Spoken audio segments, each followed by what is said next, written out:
So there's a couple questions related to demographics.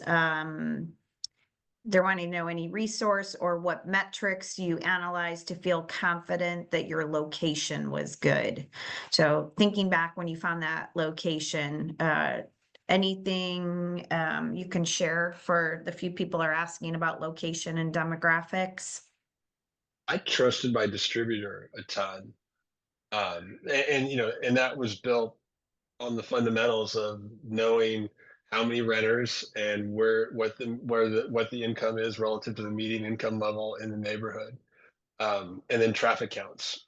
So that was the stuff, right? It's not rocket science, but a lot of times cliches are cliches for a reason because it works.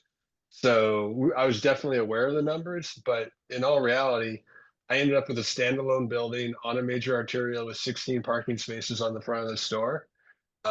Like that's the reason I did the store, not because of the demographics. But absent the demographics, I might not have done it. Yeah, so we're in Brooklyn, which is naturally a lot different than a lot of the country in terms of what you would look for in demographics.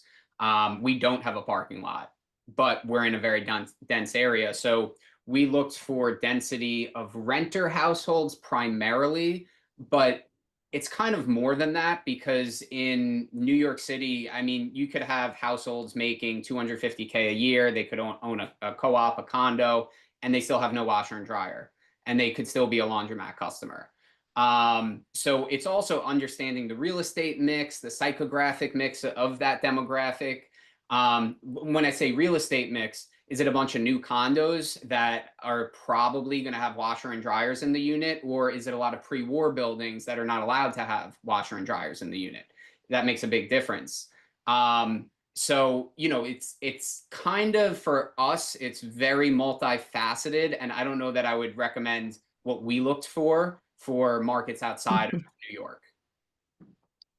Well, I guess the message there is know your market because each is going to be different. I think as far as demographics, like you said, Brian, distributors should be able to help you with the demographics in the areas that you're looking at.